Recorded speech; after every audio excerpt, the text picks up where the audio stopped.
നമസ്കാരം.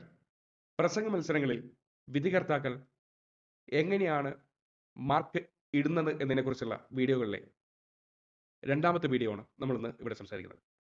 6 കാര്യങ്ങളിലാണ് വിധികർത്താക്കൾ നിങ്ങളുടെ പ്രസംഗത്തെ വിലയിരുത്തുന്നത്. അതിൽ ഒന്നാമത്തെ കാര്യമാണ് സ്റ്റേജ് ഫിയർ ഇല്ലാതെ സംസാരിക്കുക, അല്ലെങ്കിൽ സഭാകമ്പമില്ലാതെ സംസാരിക്കുക എന്ന വിഷയം. ഇത് 20 മാർക്കിന്റെ വിഷയമാണ്. ആ 20 മാർക്കിൽ 20 മാർക്കും നേടാൻ എങ്ങനെ നമുക്ക് കഴിയും എന്നതിനെക്കുറിച്ചാണ് ഈ വീഡിയോ. നിങ്ങൾ സ്റ്റേജിൽ നടന്നു കയറുന്നത് മുതൽ പ്രസംഗം അവസാനിപ്പിച്ച് തിരിച്ചിറങ്ങുന്നവരെയുള്ള എല്ലാ കാര്യങ്ങളും ഈ ഒരു മാർക്കിംഗ് ക്രൈറ്റീരിയയിൽ വരും.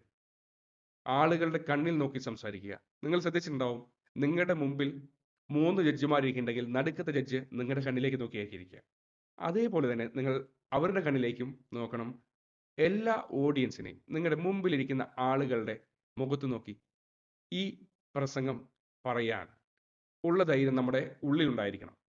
ആശയത്തെക്കുറിച്ച് നമ്മൾ ഒരു ധാരണയുണ്ടെങ്കിൽ ധൈര്യത്തോടെ നിങ്ങൾക്ക് അവരുടെ കണ്ണിൽ നോക്കി സംസാരിക്കാം. നമ്മുടെ കൈകളുടെ ചലനങ്ങൾ, നമ്മുടെ കാലിന്റെ ചലനം, അതോടൊപ്പം നമ്മുടെ ശരീരഭാഷ, ഈ കാര്യങ്ങളെല്ലാം സ്റ്റേജ് ഫിയർ എന്നുള്ള വിഷയത്തിലേക്ക് വരും. ഈ കാര്യങ്ങൾ നിങ്ങൾ അടുത്ത പ്രസംഗത്തിൽ ധൈര്യത്തോടു കൂടി നിങ്ങൾക്ക് മുന്നേറാൻ കഴിയട്ടെ. ഇനിയുള്ള വീഡിയോകൾ ഇതിന്റെ ബാക്കിയുള്ള സീരീസ് ആയിട്ടാണ് വരിക. അതുകൊണ്ട് എന്നെ ഫോളോ ചെയ്ത് കൂടെ കൂടിക്കോളൂ. Thank you.